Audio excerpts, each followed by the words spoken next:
ওরা ডিমে কেন কৃপণতা করে, খাবারে তো আমি কৃপণতা করি না, বাজারে বেস্ট ফিডটাই দেই ওদের। মোবাইল আসক্তি কাটানোর জন্য পাখি দিতে পারেন, এবং মোবাইলের চেয়ে পাখি বেটার। পাখি hi friends, this is Shyamal and welcome to my new video. আশা করি আপনারা সবাই ভালো আছেন। আমরা আমাদের এখানে যেটা বলছিলাম, এর আগে একবার বলেছিলাম যে এটা আমাদের বিল। তো আজকে এসে দেখলাম যে বিলে পানি নামতেছে, দ্যাট মিনস হচ্ছে নদীর থেকে পানি উঠতেছে, এবং সেই পানি আমাদের যে পুকুর আছে পুকুরটা ভরে গেছে আর কি। পানি অল্প অল্প করে আসতেছে, যদিও যদি দু একদিন বৃষ্টি হয় তখন হচ্ছে ফুল এসে আসবে। আমি একটু জুম করে দেখাচ্ছি, দেখেন পুকুরটা কিন্তু ভরে গেছে। আচ্ছা, ওখানে দাঁড়ালো হচ্ছে না, দেখি আর একটু এদিক থেকে দেখাই। দেখেন এই পাশ থেকে দেখলে মনে ভালো বোঝা যাবে।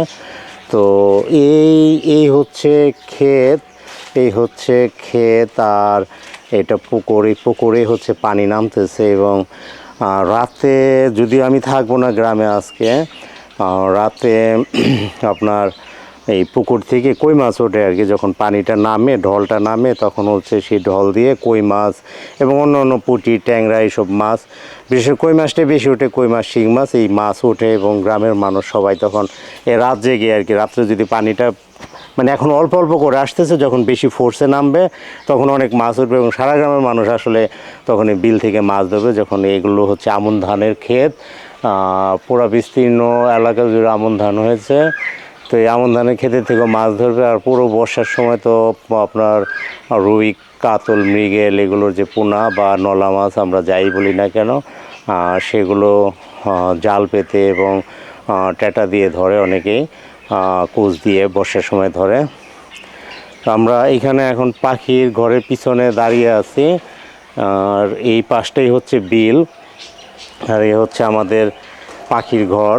এখান থেকে আমরা এখান থেকে অনেকে, সারা গ্রামের মানুষ এসে এই ঘরের চারদিক দিয়ে হচ্ছে পাখি দেখে। বিশেষ করে এই খাঁচাটার সামনে বেশি ভিড় করে, কারণ এখানে সব রং বেরঙের পাখি, লাভ বার্ডস এবং বার্ডজিগার।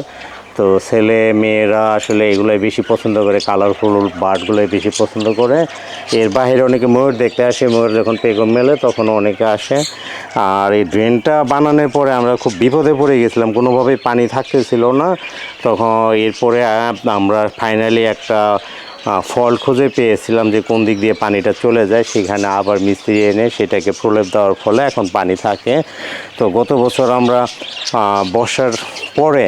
বর্ষার পরে অক্টোবর মাসে, সেপ্টেম্বরের শেষে অক্টোবর মাসে আমরা পিঁপড়ার যন্ত্রণায় অতিষ্ঠ হয়ে গেছিলাম। কোনোভাবেই খামারের থেকে পিঁপড়া দূর করতে পারতেছিলাম না। মানে বর্ষার সময় এই ক্ষেতের থেকে, মানে যখন এখানে পানি হবে না, তখন সব পিঁপড়াগুলো কচুরি পানার উপরে এবং আস্তে আস্তে না এদিকে চলে আসে আর কি ওরা। এবং পানিটা যখন কমে যায় তখন হচ্ছে ওরা মাটিতে নামার পরে ওরা হচ্ছে খাবারের সন্ধানে এই পাখির ঘরে ঢুকতো। চারদিক দিয়ে আমরা কোনোভাবেই, কোনো দিকে একদিকে বন্ধ করলে আরেক দিকটা যেত, এই ওয়াল বেয়ে বেয়ে ওরা হচ্ছে উঠতো। তো গতবার আমার বেশ কিছু কিংকোয়েল পিঁপড়ার কামড়ে, লাল পিঁপড়া আর কি, পিঁপড়ার কামড়ে মারা গেছে। যেখানে দেখেন এখানে পিঁপড়া আছে, দেখা যাবে না ক্যামেরায়, এখানে পিঁপড়া আছে, লাল পিঁপড়া। মানে খুবই মানে আমাদের কামড় দিলে আমরা খুব ব্যথা পাই, তো পাখিকে কামড় দিলে চোখে, মুখে, সারা গায়ে আর কি কামড়ে বেশ কিছু কিংকোয়েল, তারপরে হচ্ছে ফিন্স এবং বব-হোয়াইটের বাচ্চা মারা গিয়েছিল। তো আমরা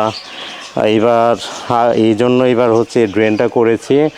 আর এখন এটা পানি দিয়ে রাখবো, পানি দিয়ে রাখলে আসলে কোনো দিক দিয়ে পিঁপড়ে ভিতরে ঢুকতে পারবে না। এ হচ্ছে আমার ময়ূরটা, ভিতরে ছিলাম যখন উপরে উঠেছিল, এখন হচ্ছে নিচে নামছে। তো পেগম ধরলো না আজকে, ওরা এমনি সারাদিনে কয়েকবার ও পেগম মেলে। এই হচ্ছে আমার ফুল ড্রেনটা। আর এইখানটায় আমরা ইচ্ছা করে একটু বাড়তি রেখেছি, যেন খামারে ঢোকার সময় এখানে জীবাণুনাশক দিয়ে দিলে পাটা ভিজিয়ে মানে আমরা ভিতরে যেতে পারি। এই জন্য হচ্ছে এই জায়গাটা বাড়তি রাখা হয়েছে। আর এটা সিঁড়ি যেহেতু এই জন্য ঘুরিয়ে দিয়েছি। তো এখন পানি দিলে মোটামুটি 2-3 দিন পানি থাকে, শুকিয়ে যায়। আর যেহেতু আমরা এই পাইপ দিয়ে হচ্ছে আবার পানি দিই। তো আমরা একটু পাখির ঘরে যাই, পাখির ঘরে গিয়ে এই ময়ূরগুলোর আপডেট একটু শেয়ার করি, সবগুলো পাখির আপডেট শেয়ার করব। ওরা একটা ফিমেল ময়ূর 3টা মাত্র ডিম দিল, কেন তো কম ডিম দিল যায় না, খাবার দাবার তো খারাপ খাওয়াই না, তোরা ডিমে কেন কৃপণতা করে, খাবারে তো আমি কৃপণতা করি না, বাজারে বেস্ট ফিডটাই দেই ওদেরকে।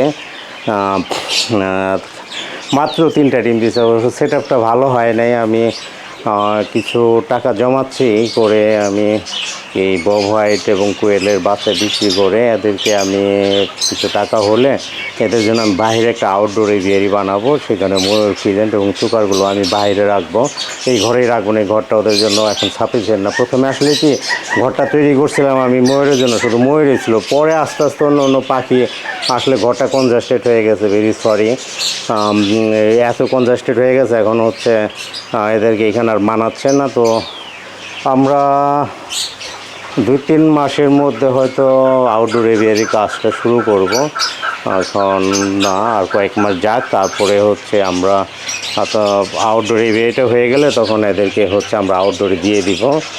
তো এই হচ্ছে আমার লাভ বার্ডস, আর এই হচ্ছে ফিজেন্টের কোনো খবর নাই, একবার মাত্র ডিম দিয়েছে 2 বছর আগে, তারপর আর ডিম দিল না, ফিমেলটাকে লোড মনে হলো কিন্তু তারপর আর খবর নাই। এই হচ্ছে রেড গোল্ডেন ফিজেন্ট, ফিমেলটা এবার ডিম পাড়ছিল সেকেন্ড টাইম, ফার্স্ট টাইম ডিম ফার্টাইল হয়েছিল কিন্তু বাচ্চা ফুটে বের হয়নি, আর এবার তো ডিমই ফার্টাইল হলো না। আর আমার চোকারগুলো একটু দেখাই, চোকারগুলো একটু চিবিতে থাকতে পছন্দ করে, এই যে একটা চোকার খুব মারামারি করে, এটা একটা সমস্যা, ফিজেন্টের মতো চোকারও মেল বা ফিমেল খুব মারামারি করে। তো এই একটা চোকার, আরও হচ্ছে আছে আপনার এই পাশে আছে,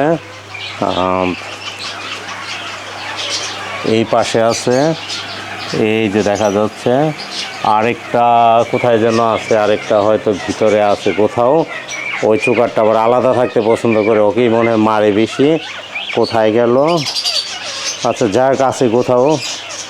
আর ওটা হচ্ছে আমার রিংনেক ফিজেন্ট, আর রিংনেক ফিজেন্ট মানে আমি বাচ্চা ফুটিয়েছিলাম, সেই বাচ্চাই বড় হয়ে গেছে, ফুল অ্যাডাল্ট হয়ে গেছে মেলটা। আরেকটা ফিমেল কারো কাছে থাকলে জানাবেন, আমি একটা ফিমেল কালেক্ট করতে যাচ্ছি ওর জন্য, অ্যাডাল্ট ফিমেল, তাহলে ওর সাথে পেয়ার করতে পারবো আর কি। আর দেখেন এখন একটু ওয়েদারটা গরম, তো আমরা এই জন্য হচ্ছে এখানে আমরা ফ্যানের ব্যবস্থা করে দিয়েছি, এই পাশে একটা ফ্যান দিয়েছি, এখন পাখিগুলো একটু ফ্যানের যখন গরম লাগে ফ্যানের নিচে আসে, এটা ঘুরে ঘুরে বাতাস দেয়, এবং এই পাশে আরেকটা ফ্যান দিয়েছি যেন 2 পাশ থেকেই বাতাস লাগে, এই জন্য আমি একটু এখন আগে পাখি ঘরে ঢুকলে ঘেমে যেতাম, এখন একটু কম ঘামি। তো এই যে একটা ফ্যান, আর এগুলো তো সিসি ক্যামেরা লাগানোই আছে যেন আমি ঢাকায় বসে মনিটর করতে পারি, কোনো পাখি যদি অসুস্থ বা সিক মনে হয় তখন হচ্ছে আমি ওভাবে মেডিসিন দিতে বলি আর কি, যেন ওরা সুস্থ থাকে। তো আর আমি আসলে কি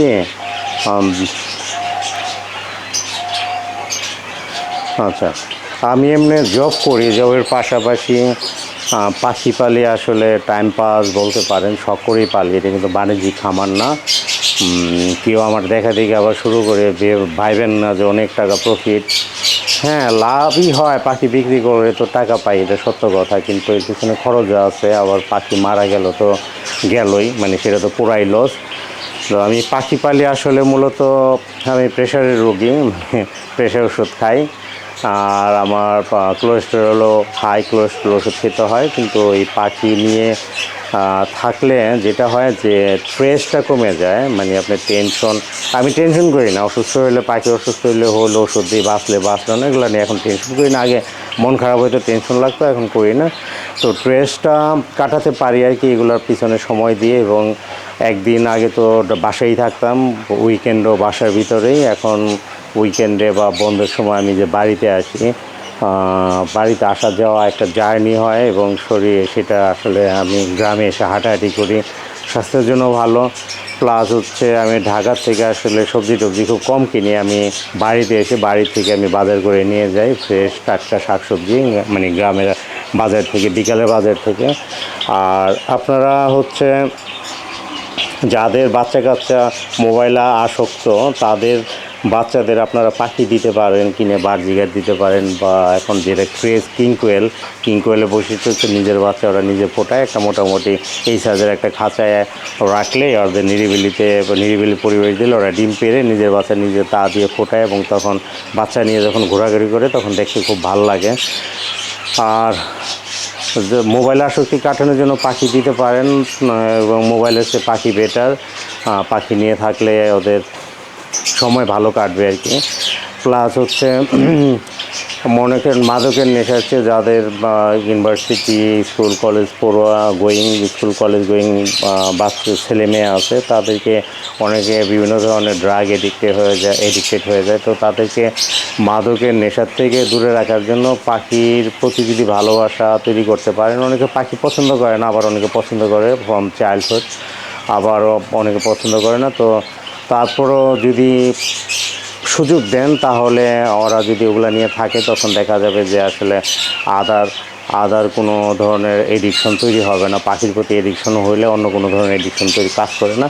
তো আজকে অনেক কথা বললাম, ভালো থাকবেন সবাই, ধন্যবাদ সবাইকে।